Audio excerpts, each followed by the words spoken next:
નમસ્કાર, પ્રણામ, સ્વાગત છે મિત્રો તમારું આપણી સૌની યુટ્યુબ ચેનલમાં। મિત્રો, આપણી આજની કહાની એક સત્ય ઘટના પર આધારિત પારિવારિક કહાની છે અને દરેક લોકોએ ખૂબ જ સમજવાલાયક અને વિચારવાલાયક પ્રેરણાદાયક કહાની બનવાની છે। તો મારી તમને વિનંતી છે કે થોડો સમય કાઢીને વિડીયોને અંત સુધી જોડાયેલા રહેજો। કહાની પસંદ આવે તો વિડીયોને લાઈક કરીને વધુમાં વધુ શેર પણ કરજો।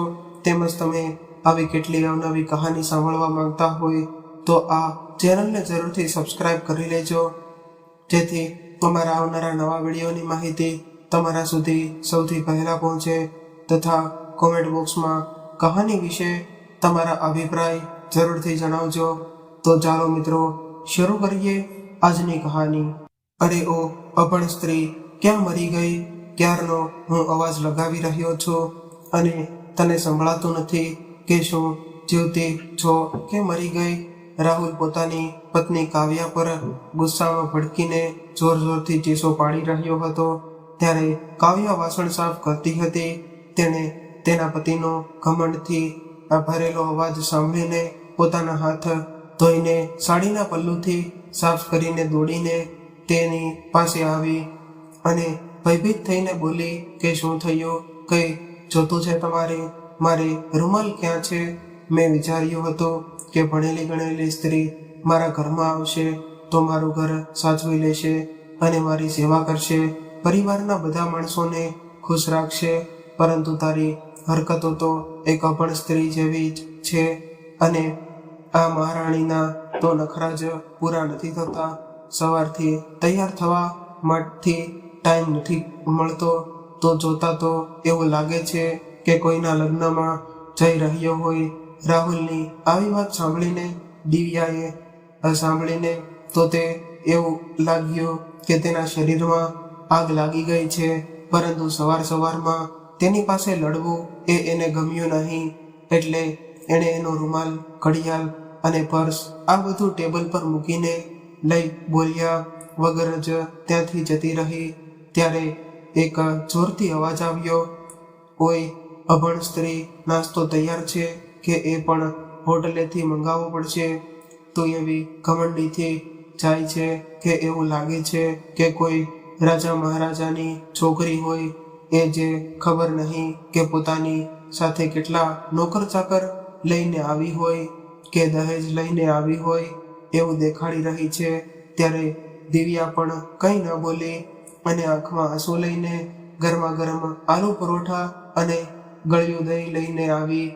જ્યારે રાહુલે તે પરોઠાનો એક બટકો ખાધો અને આખી થાળી દહીં સાથે દિવાલ પર પછાડી દીધી, જેના કારણે દહીં આખા રૂમમાં ફેલાઈ ગયું અને તેના પર ગુસ્સે થઈને બોલ્યો, અરે અભણ, પરાઠામાં આખી મરચીની થેલી નાખી દીધી છે કે શું, જેને કારણે હું ખાઈ જ ન શકું અને જ્યારે હું ઓફિસે જઈ જતો રહું ત્યારે તું ઠૂસીને ખાઈ શકે? ત્યારે બિચારી દિવ્યાના મોઢામાંથી એક પણ શબ્દ પણ ન નીકળ્યો। પછી તે થોડા ટાઈમ પછી દહીં સાફ કરતી બોલી કે ઠીક છે, તો હું તમારા માટે સાદું પરોઠું લઈને આવું કે રોટલી જ લઈને આવું?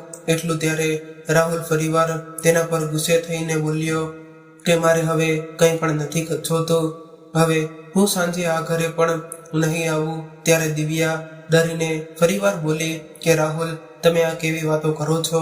તમે જો આમ જ ભૂખ્યા પેટે ઘરની જતા રહેશો તો મારા ગળામાંથી કોળિયો પણ કેવી રીતે ઉતરશે? ત્યારે રાહુલે ગુસ્સે થઈને કહ્યું કે ના ખાવું હોય તો ના ખા અને મરી જા ક્યાંય જઈને। એટલું કહીને એના ગાલ ઉપર એક એવી ઝાપટ મારી કે દિવ્યા ત્યાંને ત્યાં જ પડી ગઈ। ત્યાર પછી તેણે દિવ્યાને જોયા વગર જ દરવાજો ઝડપથી ખોલ્યો અને વાવાઝોડાની જેમ પોતાના રૂમમાંથી નીકળ્યો અને પોતાની ગાડી ચાલુ કરીને એટલો ઝડપથી નીકળી ગયો કે જેમ કે કોઈ વાવાઝોડું જતું હોય। ત્યારે તેમની આ હરકત ઘરના બધા જ લોકો જોઈ રહ્યા હતા, પરંતુ કોઈની એટલી તાકાત નહોતી કે કોઈ એને આવું કરવાથી રોકી શકે કે સમજાવી શકે। દિવ્યાને તો પોતાના પતિ દ્વારા અપમાનિત થવાની ટેવ પડી ગઈ હતી પરંતુ દિવ્યાની જેઠાણી કોમલને રાહુલનું આ રીતે ગુસ્સે થવું અને દિવ્યાને અપમાનિત કરવું જરા પણ પસંદ નહોતું આવતું. એણે રાહુલ સામે જેટલી વાર બોલવાની કોશિશ કરી હતી, પરંતુ ત્યારે એના પતિ રોનકે એને બોલવાની ના પાડી અને કહ્યું કે સમય આવશે ત્યારે એ પોતે એની સાથે વાત કરશે. એટલા માટે ત્યારે કોમલ પોતાના મનને મનાવીને ચૂપ થઈને એણે કેટલી વાર એની સાસુમાં વિમળાજી સાથે પણ રાહુલની આવી હરકતો વિશે વાત કરી અને વિનંતી કરી કે સમય મળતા જ જ્યારે એનું મૂડ સારું હોય ત્યારે પ્રેમથી એને સમજાવજો. પરંતુ ત્યારે એના સાસુમાને પણ જોઈને એવું લાગતું હતું કે કોણે રાહુલને એના દ્વારા તિરસ્કાર કરવા એને જન્મ આપ્યો હોય. એને પણ એક શબ્દ પણ કહેવાની હિંમત નહોતી. એટલા માટે એ જાજો ટાઈમ ચૂપ જ રહેતી હતી. ન જાણે સાસુમાને શું ઈજા થઈ હતી કે એ એના પુત્રને નહોતા સમજાવી શકતા. રાહુલે જ્યારે ઘરમાં એટલું મોડું તાંડવ કર્યું ત્યારે ત્યાં એના મોટા ભાઈએ પણ એને કંઈ ના કહ્યું અને એની મમ્મીએ પણ કંઈ ન કહ્યું. ત્યારે કોમલે એનું મૌન તોડ્યું અને બોલી કે એક દિવસ તમારે આ ભાઈને સીધી સાદી છોકરીને જાનથી મારી નાખશે, કાં તો હંમેશને માટે આ ઘરમાંથી બહાર કાઢી મૂકશે. ત્યારે જ તમારી બધાની બુદ્ધિ ઠેકાણે આવશે. આટલો અન્યાય કેવી રીતે સહન કરી શકે? અને જોઈ શકાય છે ત્યારે કોમલનો અવાજ આ ઘરમાં ગુસ્સાથી કાંપી રહ્યો હતો. ઉપર બિચારી રડી રહી હતી. ત્યારે કોમલને એવું લાગ્યું હતું કે એ દિવ્યાના રૂમમાં જોઈને એને ગળે મળીને એના આંસુ લૂછી લે અને તેને આશ્વાસન આપે છે. પરંતુ તે સ્વાભિમાની છોકરીના આત્મવિશ્વાસને તે દુઃખ ના થાય એટલે તે દિવ્યા પાસે ના ગઈ અને દિવ્યાને દિવસે આખો દિવસ પોતાની રૂમમાં બેસીને રડતી રહી. પરંતુ એવું કોઈ કામ નહોતું જે એણે ના કર્યું હોય. ઘરના બધા કામોને કરતી રહી, પરંતુ તે સ્વાભિમાની છોકરીએ આખો દિવસ ખાવાનું ન ખાધું. જો કોઈ એના પતિને કંઈ પણ ઊંધું સીધું કહી દેતું તો તે વફાદાર સ્ત્રી એના ઉપર ગુસ્સે થઈ જતી ને પોતાના પતિ માટે તે પોતે કોઈ ના બોલતી અને બીજા કોઈને પણ ના બોલવા દેતી. જો તેની સામે કોઈ રાહુલને કંઈ ખરું ખોટું કહી દેતું તો તે આગળ જઈને કહેતી કે જેવો પણ છે મારો પતિ છે, હું એના વિરુદ્ધ એક શબ્દ પણ સહન નહીં કરું. એટલા માટે કોમલે પણ પોતાના ધીર અને દેરાણી વચ્ચે બોલવાનું પણ છોડી દીધું હતું. પરંતુ એ જાણતી હતી કે દિવ્યા એટલા માટે આવું કરે છે કેમ કે લોકોને વાતને વધારવાની તક ન મળે અને એને પૂરો વિશ્વાસ હતો કે એક દિવસ તે પોતાના પ્રેમના વિશ્વાસ પર પોતાના પતિનો પ્રેમ મેળવીને રહેશે. પરંતુ જરૂરી નથી કે માણસ જેવું વિચારે એવું જ થઈ જાય. ત્યારે કોમલે દિવ્યાની સાથે મળીને ઘણી ઘરના બધા કામો કર્યા અને ખાવાનું ખાધું અને પોતાની સાસુમાં વિમળાજીને પણ ખાવાનું આપ્યું. પરંતુ દિવ્યાએ ના ખાધું અને પોતાની રૂમમાં આરામ કરવા માટે જતી રહી. ત્યારે કોમલ મનમાં જ વિચારવા લાગી કે જ્યારથી એ લગ્ન કરીને આવી છે ત્યારથી એણે રાહુલને ક્યારેય ખુશ અને હસતા નથી જોયો. જ્યારે એનું જ ઊંધું એનો મોટો ભાઈ કેટલો શાંત, આસાન અને ગંભીર સ્વભાવનો છે. એના કારણે તે તરત જ પોતાના પર દિલમાં જગ્યા બનાવી લે છે. એક કામ પણ જો રાહુલની ઈચ્છા વિરુદ્ધ થઈ જાય તો તે એવી રીતે ગુસ્સો કરે છે કે જાણે કોઈ તુફાન આવવાનું હોય. અને રોનક કોઈ કામ ખરાબ પણ થઈ ગયું હોય, કોઈ વાંધો નહીં, આગલી વખતે ધ્યાનથી કરજો, આવું પ્રેમથી કહીને એ કામને સારી રીતે કરાવવાની સલાહ આપે છે.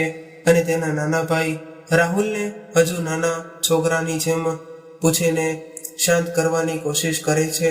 પરંતુ જો રાહુલે એકવાર વિચારી લીધું કે તે કોઈનું અપમાન કરશે તો પછી ભલે એની માં જ કેમ ન હોય એ એને પણ સરળતાથી નથી મૂકતો. એનાથી ડરીને સાસુમાં પણ પોતાની રૂમમાં જ સંતાઈ જાય છે. અને મોટો ભાઈ પણ પોતાના માથે હાથ રાખીને બેસી રહે છે અને કોમલ તો ખુદ જ બીજાના ઘરેથી આવી છે તો પોતાની સામે એને કંઈ બોલવા નથી દેતો. એક દિવસ કોમલે પોતાના પતિ રોનકની સાથે રાહુલ માટે ઝઘડો કર્યો અને કહ્યું કે તમે મોટો ભાઈ છે એટલા માટે તમે રાહુલને કંઈ પણ કેમ નથી કહેતા. તેવી જ રીતે મારી સાસુમાં પણ તમારા બંનેની માં છે. બાળકો જો ભૂલ કરે તો મા બાપનો અધિકાર હોય છે એને ખીજાય અને સમજાવવાનો, જો ના સમજે તો ઝાપટ પણ લગાવી દેવી જોઈએ. પરંતુ નહીં, તમે લોકોએ તો રાહુલને બાળપણથી જ બધી છૂટ આપી દીધી છે, જેનું પરિણામ આજ તે બિચારી માં બાપ વગરની છોકરી દિવ્યાને સહન કરવું પડે છે. ત્યારે જ રોનક ધીમેથી બોલ્યો, કોમલ, તું જે કંઈ પણ કહી રહી છો એ એકદમ સાચું કહી રહી છો, પરંતુ મારા ભાઈની જગ્યાએ જો તારો ભાઈ હોય તો શું તું આમ જ કહેત? ત્યારે કોમલ પોતાની આંગળી હલાવીને કહે છે કે તમે કહેવાની વાત કરો છો, હું તો તેની સાથે બધા સંબંધ તોડી નાખત. દિવ્યાએ જ સમયે પાણી લેવા રસોડામાં જઈ રહી હતી. જેના જેઠ અને જેઠાણી જોરથી વાતો કરી રહ્યા હતા એટલે થોડીવાર ત્યાં જ ઊભી રહી અને તેના જેઠાણીની વાત સાંભળીને તેને અંદર જ ઝાટકો લાગ્યો અને તે પાણી પીધા વગર જ પોતાના રૂમમાં જતી રહી. તરસથી એનું ગળું સુકાઈ ગયું હતું અને કોમલની વાતોએ એની તરસ વધારી દીધી હતી. એ પોતાના પતિ સાથે સંબંધ તોડવાની વાત સાંભળીને જ કાપી ગઈ હતી. પછી તે નીચે ઉતરી અને આવીને તે કોમલ કહી રહી છે, હા રોનક, આપણા પરિવારમાં એવા સંસ્કાર આપે છે કે તે પોતાના મોટાઓને અનાદર કરી જ નથી શકતા, જેવી રીતે રાહુલ ભાઈ સાસુમાનો કરે છે. સમજો તમે. આવું કહીને તે શાંત થઈ ગઈ અને કોમલની વાતની દિવ્યાનું દિલ અને મગજ બંને ઉપર ભાર આવી ગયો હતો અને કશું સમજાતું નહોતું કે કોમલ દીદી સાચી છે કે હું. પછી એણે બધો કેસ સમયસર છોડી દીધો અને સાંજે જ્યારે રાહુલ ઘરે આવ્યો ત્યારે તે થોડી શાંત લાગતો હતો. એણે દિવ્યા પાસે પાણી માંગ્યું. પાણી નોર્મલ હતું એટલે એણે ગ્લાસને દિવાલ પર એવી રીતે માર્યો કે દિવાલ સાથે ભટકાયા પછી તે ગ્લાસ પાછો દિવ્યાના માથા પર વાગ્યો, જેનાથી દિવ્યાનું માથું ફૂટી ગયું અને લોહી નીકળવા લાગ્યું. એટલે દિવ્યા ત્યાં જ ધડાંગ કરતી બેસી ગઈ. એટલે કોમલ દોડીને દિવ્યા પાસે આવી અને પોતાની સાડીનો પલ્લુ ફાડવા લાગી. ત્યારે રાહુલે પોતાના ખિસ્સામાંથી રૂમાલ કાઢ્યો અને દિવ્યાના માથામાં બાંધી દીધો અને કોમલને કહ્યું કે તે એની પત્નીથી આખી રહે. પછી એણે તરત જ પોતાની ગાડીમાં દિવ્યાને બેસાડી અને દવાખાને લઈને જતો રહ્યો. ડોક્ટરે દિવ્યાના માથામાં 7 ટાંકા લગાવ્યા અને એ તરત જ એને ઘરે લઈને આવી ગયો. પણ એણે એકવાર પણ દિવ્યાની માફી માંગવાની હિંમત ન કરી. થોડાક દિવસો પછી દિવ્યાએ અને કોમલે ઘરેથી સફાઈ કરી અને ઘરેથી ઘણા બધા છાપા કાઢ્યા. ત્યારે વિમળાજીએ તેને ભંગારવાળાને આપી દીધા. સંયોગથી રાહુલને તે જ દિવસે કોઈ ખાસ તારીખનું છાપું જોતું હતું. ત્યારે રાહુલના પૂછવાથી વિમળાજીએ ડરીને કહ્યું કે તેણે આજે જ બધા પેપર ભંગારવાળાને આપી દીધા છે. પોતાની માના મોઢામાંથી આવું સાંભળીને જ રાહુલ નારાજ થઈ ગયો અને તેણે પોતાની માને ઊંધી ચીતી વાતો સંભળાવી. તો ત્યારે વિમળાજીને રાતે પોતાની રૂમમાંથી બહાર જ ન નીકળ્યા. ત્યારે જ દિવ્યાએ આગળ આવીને કહ્યું કે મેં જ કહ્યું હતું સાસુમાને બધો ભંગાર વેચવા માટે, એ તો ના જ પાડતા હતા. એણે તો કહ્યું હતું કે એકવાર છોકરાઓને પૂછી લેશું કે કોઈ પેપર એમને જરૂરતના તો નથી ને, પરંતુ મેં જ કહી દીધું હતું કે બધા જ પેપરો તો જૂના થઈ ગયા છે, હવે આ કોઈ કામના નથી, આને વેચી નાખો. ત્યારે સાસુમાએ પેપર વેચવા માટે તૈયાર થયા હતા. બધી ભૂલ મારી જ હતી. દિવ્યાનું આવું કહેવાથી રાહુલે એના ગાલ પર એક જોરદાર થપ્પડ મારી દીધી અને કહ્યું કે અભણ, અને તને કોણે હક આપ્યો કે મારા ઘરનો નિર્ણય કરવાનો? આ મારું ઘર છે અને અહીંયા એ જ થશે જે હું ઈચ્છું છું, સમજી? આવું કહીને એણે એની સાડી કાઢી અને રાતોરાત પોતાના મિત્રોના ઘરે જતો રહ્યો. ત્યારે દિવ્યા રડતી રડતી ફરીવાર પોતાની રૂમમાં જતી રહી અને પોતાના રૂમમાં જઈને તે ખૂબ જ આજીજી વાર રડતી રહી.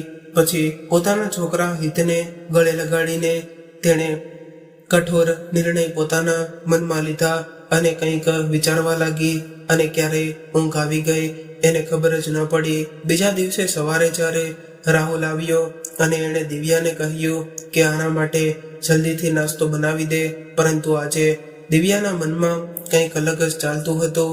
એણે ત્યારે રાહુલને કંઈ ના કીધું અને રસોડામાં જઈને નાસ્તો બનાવવાની જગ્યાએ ચા બનાવવા લાગી અને એણે પહેલા ચા રાહુલને આપી ન આપી અને પછી પોતાની સાસુમાં વિમળાજીને આપવા ગઈ, કેમ કે એને ખબર હતી કે પોતાની સાસુમાએ કાલે સાંજથી જ કંઈ ખાધું નથી. ત્યારે એણે પોતાના સાસુમાને કહ્યું કે લો ચા પી લ્યો એવો અવાજ લગાવ્યો. તો ત્યારે વિમળાજીએ કંઈ જવાબ ન આપ્યો. જ્યારે એ એની પાસે જઈને જોવે છે તો વિમળાજી પોતાની પથારીમાંથી હજુ સુધી ઉઠ્યા નહોતા. એટલે એણે એને હલાવીને જગાડ્યા, પણ ત્યારે વિમળાજીએ કોઈ પ્રતિસાદ ન આપ્યો. એટલે તે ડરી ગઈ અને જોરથી ચીસ પાડી. માજી દિવ્યાની જોરથી પાડેલી ચીસ રાહુલને સાંભળીને રાહુલ, કોમલ અને રોનક બધા જ વિમળાજીના રૂમમાં આવી ગયા અને આવીને જોયું તો વિમળાજી ના હાથ હલાવતી હતી કે ના પગ. ત્યારે રાહુલ અને રોનકે બંનેએ મોઢું કર્યા વગર વિમળાજીને જલ્દીથી કારમાં બેસાડ્યા અને એને સાંભળવા માટે કોમલને સાથે જવા માટે કહી દીધું અને દિવ્યાને ઘરમાં તેના છોકરા હિતુ અને કોમલનો છોકરો પિન્ટોને સાચવવા માટે ઘરે જ રહેવાનું કહ્યું. ત્યારે દિવ્યાએ જલ્દીથી ઘરના બધા કામો પતાવી નાખ્યા હતા. ત્યાં તો વિમળાજીને ઘરમાં પાછા લાવ્યા, કેમ કે વિમળાજીને ડોક્ટરે મૃત ઘોષિત કરી દીધા હતા. હવે વિમળાજીનો મૃતદેહ ઘરમાં જ હતો અને રાહુલ દિવ્યા પર ચીસો પાડવા લાગ્યો હતો કે આ અભણ જીહિલ સ્ત્રીના કારણે જ મારી માનું મૃત્યુ થયું છે. મારી માની સાચી ગુનેગાર આજ છે. ત્યારે જ આજુબાજુના પાડોશીઓ તેમના ઘરે જમા થઈ ગયા હતા અને તેણે પણ તેને સમજાવ્યા કે જીવન અને મરણ બધું જ ભગવાનના હાથમાં છે. આપણે માણસો તો ખાલી એક માધ્યમ જ હોઈએ છીએ. જ્યારે રોનકે પણ એને સમજાવ્યો ત્યારે એ લોકોની શરમને કારણે થોડો શાંત થયો, પરંતુ કોમલ સમજી ગઈ હતી કે માજીને રાહુલનું ચીસ પાડવું, ઊંધી ચીત્તી વાતો કરવી, બૂમો પાડવી આ સહન ન થયું અને આઘાત લાગવાને કારણે એનું મૃત્યુ થઈ ગયું હતું. ડોક્ટરના રિપોર્ટમાં પણ ગૂંગળામણ થવાને કારણે અને કોઈ વાતનો આઘાત લાગવાને કારણે મૃત્યુ થયું છે એવું લખ્યું હતું. અને દિવ્યાએ વિમળાજીનું 13માનું કાર્યક્રમ પૂરું થયું ત્યારે ત્યાં સુધી બધા કામો સારી રીતે કર્યા. પછી બધા સગા સંબંધીઓના ગયા પછી રાહુલે એને કંઈ કહે એ પહેલા જ એણે એના ભાઈ અને ભાભીને રોક્યા હતા અને એની સામે એવો નિર્ણય સંભળાવ્યો કે એનું ભણવાનું જે અધૂરું રહી ગયું હતું એ પૂરું કરવા માંગે છે. ત્યારે દિવ્યાનો આવો નિર્ણય સાંભળીને દિવ્યાના ભાઈ અને ભાભીની સાથે એના ઘરના બધા જ માણસો આશ્ચર્યચકિત થઈ ગયા. પરંતુ ત્યારે કોમલ સમજી ગઈ હતી કે ભણવાનું તો એક બહાનું છે. હકીકતમાં દિવ્યા હવે રાહુલથી અલગ થવા માંગે છે. તે મનમાં જ દિવ્યાના આવા નિર્ણયથી ખુશ હતી. પરંતુ ત્યારે રોનક બોલ્યો, અરે દિવ્યા, અચાનક તારા મનમાં ભણવાનો વિચાર કેવી રીતે આવ્યો? અમારા ઘરમાં તને કોઈ વસ્તુની કમી છે? ત્યારે જ કોમલે એને ચૂપ રહેવાનો ઈશારો કર્યો એટલે તે ચૂપ થઈ ગયો. પછી રાહુલે ગુસ્સામાં કહ્યું કે ભાઈ, આ અભણને જે કરવું હોય એ કરવા દ્યો. તે વિચારતી હશે કે ભણવાનું પૂરું કરી લેશે તો તેને સરકારી નોકરી દાનમાં મળી જશે. આપણી જેવા ભણેલા ગણેલા પૈસાવાળા માણસોને સરકારી નોકરી ન મળી તો આ અભણને કેવી રીતે મળશે? કરવા દ્યો અને એના મનનું. અને એક વાત ધ્યાનથી સાંભળી લે મૂર્ખ સ્ત્રી, જો એકવાર મારા ઘરના દરવાજાની સીમા ઓળંગી તો તારા માટે આ ઘરના દરવાજા હંમેશા માટે બંધ થઈ જશે. પોતાની સામે બધી જ વાત પર પોતાની બહેન દિવ્યા માટે અપમાન કરે તેના શબ્દો સાંભળીને દિવ્યાનો ભાઈ સહન ન કરી શક્યો અને બોલ્યો કે જુઓ જીજાજી, તમે મારી બહેનના પતિ છો. એના આદરથી હું અત્યાર સુધી ચૂપ હતો, પરંતુ આ શું રીતે છે પોતાના ઘરની પુત્રવધુ અને દીકરીઓ સાથે વાત કરવાની? શું તમારા મા બાપે આ સંસ્કાર આપ્યા છે? ભાવેશની આટલી વાત સાંભળીને રાહુલે એને એટલો માર્યો કે તેના નાક, કાન, હાથ, મોઢામાંથી લોહી નીકળવા લાગ્યું. ત્યારે દિવ્યા પોતાના પતિ અને ભાઈની વચ્ચે બચાવવા ગઈ તો રાહુલે દિવ્યાને પણ ખૂબ જ મારી. ત્યારે દિવ્યાએ એનો માર તો ખાઈ લીધો, પણ કંઈ કહ્યા વગર પોતાની રૂમમાં ગઈ અને પોતાના છોકરાના કપડાં લઈને પોતાના ભાઈ ભાભી સાથે પોતાના ઘરે જતી રહી.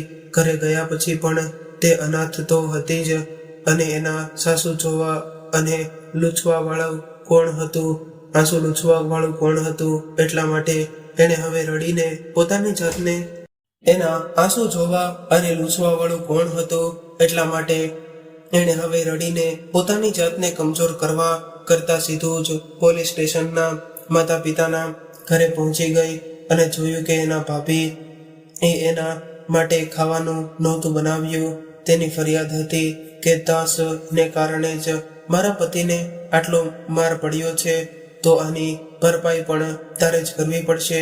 ત્યારે દિવ્યાએ પણ પોતાના મનમાં જ નિશ્ચિત નિર્ણય કરી લીધો હતો કે જેવી રીતે સાસરે પતિ અજાણ્યો હતો, વાતો સાંભળાવીને મારતો હતો, એવી જ રીતે માતા પિતાના ઘરે ભાભી અજાણી છે, ખાલી આ તો વાતો જ સાંભળે છે, સંભળાવે છે અને મારતી તો નથી. જ્યાં સુધી તો તે સફળ ન થઈ જાય ત્યાં સુધી તે ભાભીની વાતો સાંભળી લેશે તો શું ફરક પડશે? એટલે ત્યારે તેણે મૌન પણ જ લઈ લીધું હતું અને ઘરના બધા કામો કરીને પોતાના છોકરા હિતુને તૈયાર કરીને પોતાની ભાભી પાસે ઘરમાં મૂકવાની જગ્યાએ પોતાના ભાઈ પાસે દુકાને મૂકીને જતી, કેમ કે એના ભાભી એના માટે પણ એની સાથે ઝઘડતી હતી કે તે કોઈનું છોકરું નથી સાચવવાની. હવે દિવ્યાએ જેમ તેમ કરીને પોતાનું અધૂરું ભણવાનું પૂરું કરી દીધું અને સ્પર્ધાત્મક પરીક્ષાની તૈયારી શરૂ કરી દીધી. એક દિવસ સંયોગથી દિવ્યા પોતાના છોકરા હિતુ સાથે બાજુના એક ગાર્ડનમાં ફરવા માટે ગઈ હતી અને રજાનો દિવસ હતો હોવાને કારણે એણે વિચાર્યું કે પોતાના છોકરા સાથે થોડો સમય વિતાવીને તેની સાથે પાર્કમાં બાળકો સાથે બાળક બની ગઈ. કેટલા દિવસો પછી એ દિવસે દિવ્યા હસી હતી. તેણે તે દિવસે પોતાના છોકરાને પરીઓવાળી કહાની પણ સંભળાવી. જ્યારે તેનો છોકરો હસતો ત્યારે તે ખૂબ જ ખુશ થઈ ગઈ હતી.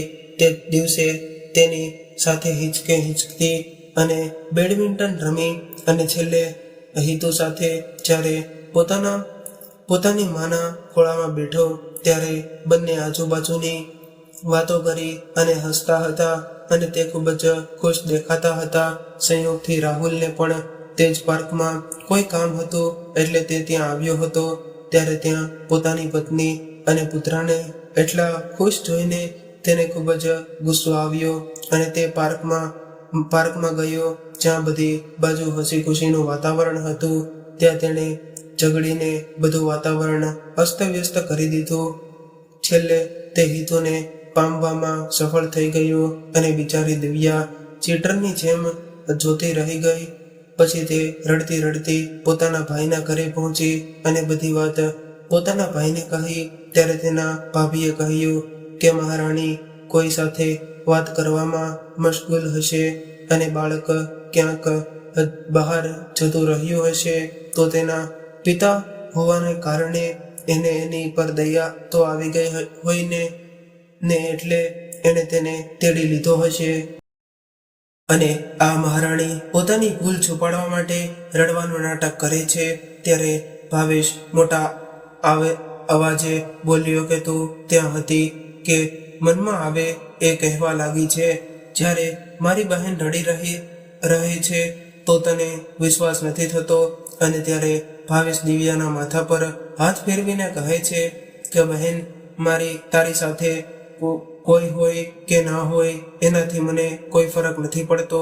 એવી જ રીતે તને પણ કોઈ ફરક ન પડવો જોઈએ. હું હંમેશા તારી સાથે છું. હવે તારે કંઈ પણ વિચારવાની જરૂર નથી. તું પોતાનો છોકરો લઈ ગયો છે, લઈ જવા દે. તારે ખાલી તારા ભણવા પર ધ્યાન આપવાનું છે, બીજે ક્યાંય નહીં. આવું કહીને ભાવેશ ત્યારે ઊભો થઈને જતો રહ્યો અને પોતાની પત્નીને પણ સારી રીતે સમજાવી દીધી કે તે દિવ્યાને કંઈ પણ એવું ન કહે કે જેથી દિવ્યાને દુઃખ થાય, નહીંતર મારાથી ખરાબ કોઈ નહીં હોય. ત્યારે દિવ્યાની ભાભી હવે દિવ્યાથી મનમાં જ બળવા લાગી, પરંતુ પોતાના પતિ સામે એ દિવ્યાને કંઈ પણ ન કહી શકતી. હવે દિવ્યાએ પણ ભણવાને પોતાનું કર્મ માની લીધું હતું. જ્યારે તેને પોતાના છોકરાની યાદ આવતી તો તે પોતાનું મોઢું સંતાડીને રડી લેતી. અને સામે હિતુ પણ નાની ઉંમરમાં પોતાની માંથી અલગ થવાને કારણે સરખી રીતે ખાવાનું પણ નહોતો ખાતો અને કોઈ સાથે વાત પણ ન કરતો. તેની આવી હાલત જોઈને કોમલને સહેજ પણ નહોતું ગમતું. એટલા માટે જ્યારે ઘરેથી બહાર જતા રહેતા ત્યારે તે દિવ્યા સાથે સંતાઈને વાતો કરવા લાગી. અને જ્યારે વાત પૂરી થઈ જતી ત્યારે તે તેનો નંબર ડિલીટ કરી દેતી. એક દિવસ તેણે કહ્યું કે હેતુની તબિયત ખરાબ થઈ ગઈ છે અને તેણે 2 દિવસથી જ કંઈ પણ ખાધું નથી અને તેનો પિતા પણ તેની તરફ ધ્યાન નથી આપતો. ત્યારે પોતાના છોકરા વિશે આવું સાંભળીને દિવ્યાનું દિલ દુખતું હતું. તેણે કોમલને વિનંતી કરી કે તે થોડીવાર માટે તેના છોકરા સાથે મળાવે. ત્યારે કોમલ પણ એક માં હતી એટલે તે પણ જલ્દી માની ગઈ અને પોતાના ઘરની પાસે દિવ્યાને બોલાવી લીધી. ત્યારે દિવ્યા પોતાના છોકરાને ગળે લગાડીને ખૂબ જ રડી, પરંતુ દિવ્યાની કિસ્મત ખરાબ હતી. તે દિવસે પણ રાહુલે દિવ્યાને હેતુ સાથે મળતા જોઈ લીધી. પછી જો તે દિવસે કોમલનો પણ વારો હતો. તે પોતાના છોકરાને ઢસડીને પોતાની સાથે લઈ આવ્યો. ત્યાર પછી દિવ્યાને કેટલા દિવસ સુધી તે જ ચિત્ર પોતાની આંખો સામે વારંવાર દેખાતું હતું. તે પોતાના છોકરા માટે ચિંતિત થતી રહી.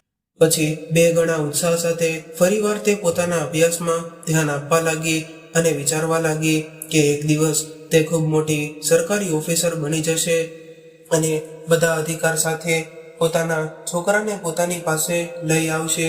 પહેલી વાર રાહુલે પોતાની ભાભી કોમલને ખૂબ જ અપશબ્દો કહ્યા.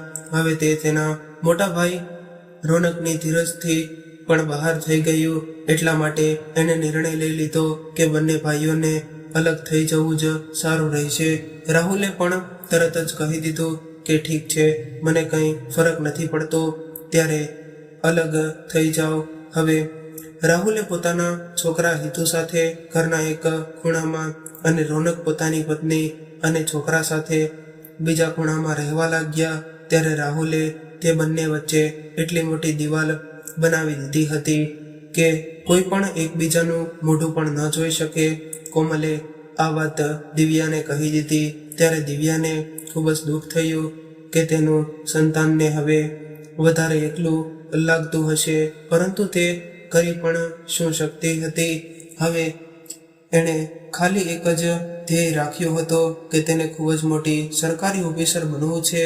હવે તેણે કોઈ પણ વિશે વિચાર કર્યા વિના ખાલી ભણવા પર પોતાનું ધ્યાન લગાવ્યું અને તે દિવસ પણ આવી જ ગયો કે તે દિવસની તેને આતુરતાથી રાહ જોઈ રહી હતી. પોતાના પતિ સાથે છૂટાછેડા થયા એના પૂરા 5 વર્ષ થઈ ગયા હતા. ત્યારે તેની મહેનત સફળ થઈ અને તે પોતાના ક્ષેત્રની કલેક્ટર બની ગઈ. અને તે દિવસે તેના ભાઈ ભાવેશે આખા ગામને જમાડ્યા. ત્યારે ગામના માણસોએ તેને અભિનંદન આપવા લાગ્યા. પેલી બાજુ 5 વર્ષના રાહુલ પરિવાર વિના પોતાના નાના બાળકની પરવરિશ કરતા કરતા વધારે જે ચીડાઈ ગયેલો રહેતો હતો અને એક દિવસ તેના બોસે તેને કઈ કામ કરવાનું કહી દીધું. એને રાહુલને જલ્દી ઘરે જવું હતું કેમ કે હિતુની તબિયત તે દિવસે સારી ન હતી. એટલા માટે તેણે તેમના બોસને કહ્યું કે તે પણ કામ તે આગલા દિવસે કરી દેશે, પરંતુ તેનો બોસ પણ જિદ્દી હતો. તેણે કહ્યું કે કામચોર અહીંયા મફતમાં પગાર લે છે અને બેઠા બેઠા ખુરશી તોડે છે. મેં તને કામ ઉપર રાખ્યું કેમ છે? જ્યારે આજનું કામ કાલ ઉપર નાખી દે છે તો તેને પગાર કઈ વાતનો મળે છે? ત્યારે આટલું સાંભળીને રાહુલને ખૂબ જ ગુસ્સો આવ્યો. એટલે એણે પોતાના બોસની કોલર પકડી લીધી અને એટલો માર્યો કે તેના નાક કાન મોઢામાંથી લોહી નીકળવા લાગ્યું અને તેને બચાવવા માટે જેટલા લોકો ગયા તેને પણ તેણે ઘાયલ કરી દીધા. પછી તેણે રાહુલને તરત જ નોકરીમાંથી કાઢી નાખ્યો અને તે ગુસ્સામાં ઘરે આવ્યો.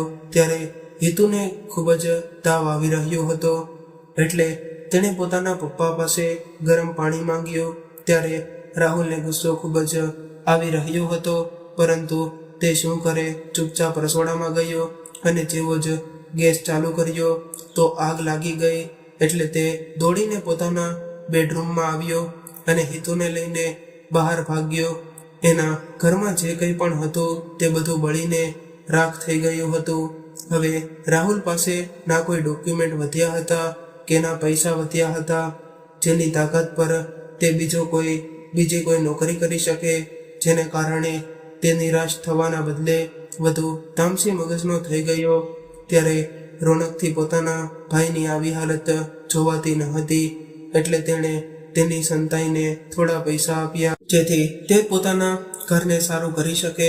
ત્યારે કોમલને બધી ખબર હતી. તે એવું ઈચ્છતી હતી કે પોતાના પતિને ના પાડી દે એની મદદ કરવાની, પરંતુ એક દિવસ રોનકે રાહુલની જેમ હકીકત કીધી કે હકીકતથી તે ના તો પાડી શકી. રોનકે કહ્યું કે એ બંને ભાઈ જ્યારે નાના હતા ત્યારે તે પોતાના નાનાની ઘરે ગયા હતા.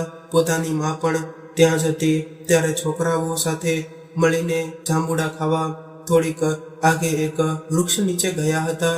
ત્યારે કંઈક છોકરાઓ જેને વૃક્ષ ઉપર ચડતા આવડતું હતું એની સાથે રાહુલ પણ ચડી ગયો. તે ચડી ગયો પણ ઉતરવાતા ટાઈમે એનો પગ લપસી ગયો અને તે જમીન પર પડી ગયો, જેને કારણે એના માથા પર ખૂબ જ ઈજા થઈ ગઈ હતી. એ ઈજાને કારણે રાહુલ તામસી મગજનો થઈ ગયો છે અને તેનો દોષ પપ્પાએ માને આપી દીધો કે તે છોકરાનું ધ્યાન ન રાખ્યું અને આજ આશંકાથી મારા પપ્પાનું મૃત્યુ થઈ ગયું. એવી જ રીતે માની મૃત્યુ પણ રાહુલના આતંકના કારણે જ થયું છે, પરંતુ એનો બધો દોષ તેને દિવ્યા ઉપર નાખી દીધો હતો. તો ત્યારે કોમલ બોલી કે શું રાહુલ, તું આ તામસીપણાનો કોઈ ઉપાય નથી? ત્યારે રોનકે કહ્યું, અમે ઘણા ડોક્ટરોને બતાવ્યું હતું પણ આનો કોઈ ઈલાજ નથી. આનો એક ઈલાજ છે કે રાહુલ પોતાની જાતને કંટ્રોલ કરે ત્યારે જ સંભવ છે. રાહુલની હકીકત સાંભળીને કોમલને રાહુલ પર દયા આવતી હતી. હવે રાહુલ શું કામ કરશે આ વિશે બંને પતિ પત્ની વિચારવા લાગ્યા. ત્યારે કોમલની બાજુમાં જે કામવાળી બાઈ આવતી તેણે કીધું કે તેના સસરા અચાનક મૃત્યુ પામવાને કારણે તે લોકો ગામડે જઈ રહ્યા છે. તેને પતિનો ઠંડુ વેચવાનો વેપાર છે. જો કોઈ ગ્રાહક મળી જાય તો તેને સસ્તા ભાવમાં પોતાનો બધો સામાન વેચીને તરત જ ગામડે જવા માંગે છે.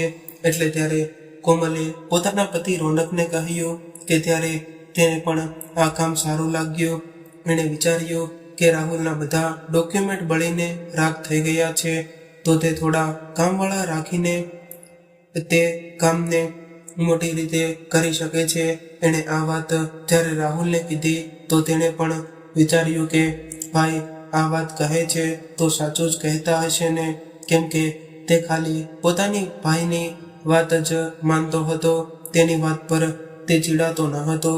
ત્યાર પછી તેણે ક્વોલિટીનો સ્ટોલ પેલી કામવાળી બાઈના પતિ પાસે ખરીદ્યો. હવે રાહુલ પાસે જેટલા છોકરા કામ કરવા આવતા એના તામસી સ્વભાવને કારણે ઝાઝા દિવસ નહોતા રહેતા.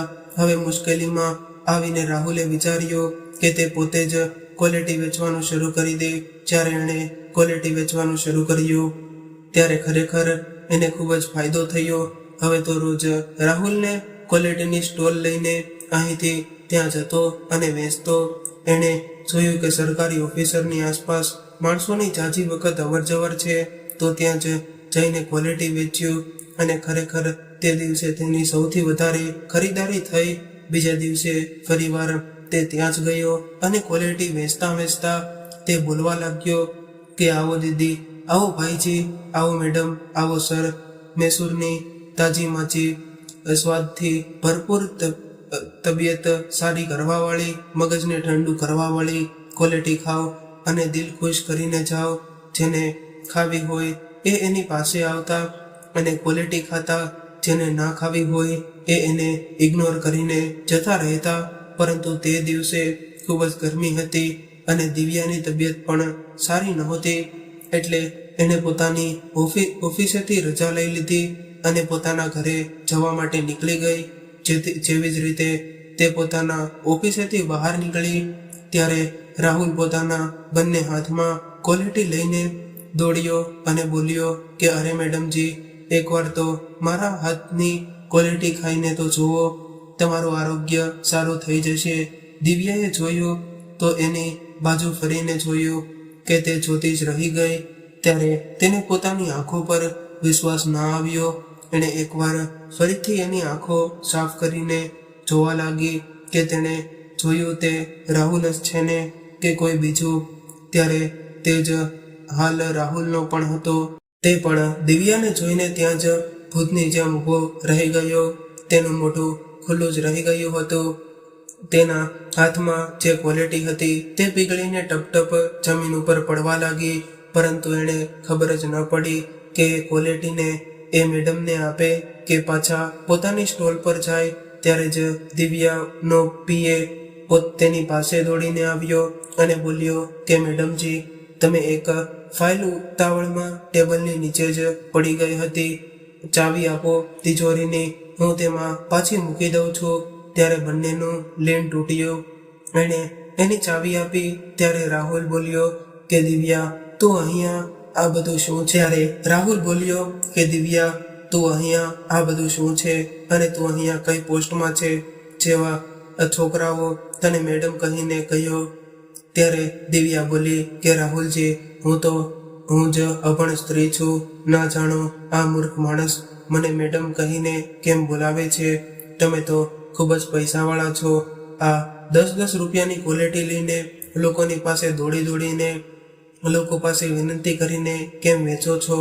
હા, હવે સમજી, તમારા લડકા છોકરાએ કંઈક ડિમાન્ડ તો નથી કરીને રમકડા કે ખાવા પીવાની વસ્તુને જેને તમે પૂરી નથી કરી શકતા, અને તેને પૂરી કરવા માટે આ બધું એટલામાં જ દિવ્યાનો પીએ ત્યાં આવે છે અને બોલે છે કે મેડમજી, આ મહાશય પાસે ક્વોલિટી ખાઈને જોઈને ખૂબ જ ટેસ્ટી હોય છે. ત્યારે દિવ્યાએ હસીને કહ્યું, નહીં દિલીપ, મને કોઈ પણ અજનબી પાસેથી કોઈ પણ ખાવા પીવાનું મન નથી કરતું અને તું પણ ક્યારેય ના ખાતો. અને આપણા બધા સ્ટાફને કહી દેજે કે અજનબીના હાથથી એક પણ કંઈ લઈને ન ખાવું જોઈએ. પોતાની સુરક્ષા પોતાના હાથમાં હોવી જોઈએ. મેં સાચું કહી દીધું ને દિલીપ? હા મેડમજી, તમે ખરેખર સાચું કહી દીધું. દિલીપ હા કહીને ત્યાંથી જતો રહ્યો. અને રાહુલ તે દિવસે દિવ્યા ઉપર ગુસ્સે થવા માંગતો હતો, પરંતુ તેની પર ગુસ્સે ના થઈ શક્યો. તેની સાથે વાત કરવા માંગતો હતો, પરંતુ તેણે તેની ગાડી લીધી અને તેની સામે એવી રીતે ચાલવી કે જેમ તોફાન આવ્યું હોય. જેવી રીતે રાહુલ પહેલા દિવ્યા સાથે કરતો હતો. ત્યારે દિવ્યાનું એવી રીતે ગાડી ચલાવવાનું રાહુલને પોતાના ભૂતકાળની યાદ અપાવી. ત્યારે તેને એક કરીને બધી વાતો યાદ આવવા લાગી કે તે દિવ્યા સાથે કેવો દુરુપયોગ કરતો હતો. તે નિર્દોષને કેટલી વાતો સંભળાવતો હતો, પરંતુ તે અનાથ સંબંધ બચાવવા મારી બધી વાતો બધું સહન કરી લેતી હતી. તેણે બીજા દિવસે ફરી પોતાના સ્ટોલ ત્યાં લઈને લગાવી. તે દિવસે તેનું ધ્યાન ક્વોલિટી વેચવામાં ઓછું અને દિવ્યાની રાહ જોવામાં જાજુ હતું. પરંતુ બીજા દિવસે દિવ્યા ઓફિસ આવી જ નહીં. તેણે તે દિવસે ગ્રાહકો સાથે સારી રીતે વાત પણ ન કરી, એટલે ધીરે ધીરે એની પાસે ગ્રાહકો આવવાના પણ ઓછા થઈ ગયા હતા. આ બાજુ દિવ્યા 2-4 દિવસથી કામ ઓનલાઈન કરતી હતી અને બધો સમય કોર્ટમાં આપવા લાગી હતી, જેથી તે પોતાના છોકરાની કસ્ટડી પોતે લઈ શકે. કેમ કે રાહુલે દિવ્યાને આર્થિક રૂપે નબળી કહીને હિતુને પોતાની પાસે રાખવાની અનુમતિ કોર્ટ પાસે માંગી હતી. હવે દિવ્યા રાહુલથી વધારે મજબૂર હતી, એટલે હવે તે પોતાના દીકરા હિતુને ખુશી ખુશી પોતાની પાસે રાખવા માંગતી હતી. દિવ્યાએ થોડા દિવસો પછી રાહુલ પાસે નોટિસ મોકલી કે તે હિતુને પોતાની પાસે રાખવા માંગે છે. રાહુલ હવે સમજી ગયો હતો કે હવે તે ગમે તે કરી લે, પણ હિતુને તેની પાસે નહીં રહેવા દે, કેમ કે તે હવે આર્થિક રૂપે કમજોર થઈ ગયો છે. હવે તો તે 2 સમયનું ખાવાનું પણ સારી રીતે નહોતો આપી શકતો. સારી પરવરિશ અને સારી જિંદગી કેવી રીતે આપતો? એટલે ત્યારે તેને કોર્ટનો નિર્ણય તેને માનવો પડ્યો અને હવે તેના જીવવાનો એકમાત્ર સહારો એનો છોકરો હતો, એ પણ છીનવાઈ ગયો હતો. હવે એની પાસે અફસોસ સિવાય પણ કાંઈ ન વધ્યો. દિવ્યાનો છોકરો હિતુ એની મા પાસે જઈને ખૂબ જ ખુશ હતો. તેણે તેના પપ્પાએ કરેલા એક અત્યાચાર તેણે પોતાની મા દિવ્યાને કહ્યા. ત્યારે દિવ્યાનું મન તો કરતું હતું કે અત્યારે જઈને રાહુલ પાસે પોતાના છોકરા પર કરેલા એક અત્યાચારનો હિસાબ લે, પરંતુ તેણે કહ્યું કે બેટા, કોઈ પણ મા બાપ પોતાના દીકરા માટે અહિત ના ઈચ્છે. આવું કરવા પાછળ તારા પપ્પાનો કોઈ સારો વિચાર હશે, જેનાથી તે પોતાના પપ્પાની સાથે નફરત ન કરે. પણ હિતુ હવે એટલો તો સમજવા લાયક થઈ ગયો હતો કે કોણ સાચું છે અને કોણ ખોટું છે. એની મા અને એના પપ્પા વિશે એટલી સારી વાતો કરતી હતી અને એ જ પપ્પા એની મમ્મી સામે આગ લગાડતા હતા. તે સમય ગયો હતો કે તેની મા કેટલી સારી છે. એની નજરમાં એની માની ઇજ્જત વધુ થઈ ગઈ અને પેલી બાજુ રાહુલ એકલો જ થઈ ગયો હતો. હિતુના ગયા પછી તે સંપૂર્ણ રીતે તૂટી ગયો હતો. એની આંખોની સામે એના બાળપણથી લઈને બધા દ્રશ્યો પિક્ચરની જેમ ચાલવા લાગ્યા હતા. તેને યાદ આવ્યું કે જેણે જાંબુડાના ઝાડ પર ચડવાનું એના મમ્મીએ તો નહોતું કીધું, તો પણ તેના પડવામાં એની જવાબદારી કેવી રીતે થઈ? ભાઈ અને એની જ સાથે હતા, એ તો ના પડ્યા અને ભાઈના કહેવું પણ એણે ના માન્યું અને પોતાનો હુકુમ ચલાવ્યો અને તે ઝાડ પર ચડ્યો. અને દિવ્યા બિચારી જે દિવસથી આ ઘરમાં પગ મૂક્યો હતો તે દિવસથી અમારા સંબંધને બચાવવાની કોશિશ કરતી હતી, પરંતુ મેં એના ઉપર પણ મારો હુકુમ ચલાવ્યો અને એને ઘરની બહાર જવા મજબૂર કરી દીધી અને પોતાની માની મૃત્યુનો જવાબદાર પણ તે પોતાને માનવા લાગ્યો. અને એકવાર દિવ્યાની માફી માંગવા ગયો ત્યારે દિવ્યાએ કહ્યું કે મને કોઈની માફી નથી જોતી કે ના કોઈનો સાથ. આવું કહીને દિવ્યા ઓફિસે જતી રહી. ત્યારે તેને હિતુ સામે માફી માંગી તો તેણે કહ્યું કે મારી માં જેમ કહેશે તેમ હું કરીશ. પરંતુ જ્યારે કોમલ અને રોનકે રાહુલની બધી હકીકત દિવ્યાને કહી ત્યારે તે તેને એક તક આપવા તૈયાર થઈ ગઈ, પરંતુ એક શરત ઉપર. તે પોતાના ગુસ્સાને કાબૂમાં રાખવા શીખશે, નહીંતર અમે બંને મા દીકરો એક સાથે ખૂબ જ સખ છીએ. ત્યારે રાહુલે કહ્યું કે દિવ્યા, મને તારી બધી શરત સ્વીકાર છે, પરંતુ હું હવે મારી પત્ની અને છોકરા વગર નહીં રહી શકું. ત્યારે દિવ્યાની ભાભીએ વિચાર્યું કે વહેતી ગંગામાં હું પણ હાથ ધોવા લઉં. એણે પણ રાહુલને સાથે દિવ્યાની માફી માંગી કે મને માફ કરી દે. કે દિવ્યાનું દિલ ખૂબ જ મોટું હતું. એણે કીધું, કંઈ વાંધો નહીં ભાભી, જ્યારે માણસનો ખરાબ સમય ચાલે ત્યારે બધા જ એને ધિક્કારે છે. જેવો સમય બદલાઈ ગયો, માણસોના વિચાર પણ બદલાઈ જાય છે. કંઈ વાંધો નહીં, મેં તમારું મીઠું ખાધું છે તો હું તમને માફ તો કરી શકું છું. પોતાના ભાઈના માટે દિવ્યાની ભાભીને ખૂબ જ શરમ આવી. આજે દિવ્યાને ખરેખરનો સ્વર્ગીય પરિવાર મળ્યો અને તેના સંઘર્ષ અને સત્યની જીત થઈ ગઈ હતી. તો મિત્રો, આ કહાની તમને કેવી લાગી કોમેન્ટ કરીને જરૂરથી જણાવજો. અને કહાની પસંદ આવી હોય તો વિડીયોને લાઈક કરીને તમારા મિત્રો, સગા સંબંધીઓ સાથે શેર કરજો. અને તમે અમારી આ ચેનલમાં નવા આવ્યા હોય તો ચેનલને જરૂરથી સબસ્ક્રાઇબ કરી લેજો, જેથી અમારા નવા વિડીયોની માહિતી તમારા સુધી સૌથી પહેલા પહોંચે. તો ચાલો મિત્રો, હવે ફરી મળીશું એક નવી કહાની સાથે. ત્યાં સુધી તમામ મિત્રોને જય શ્રી કૃષ્ણ, રાધે રાધે, હર હર મહાદેવ. આ કહાનીને પૂરેપૂરી સાંભળવા માટે તમારો ખૂબ ખૂબ આભાર.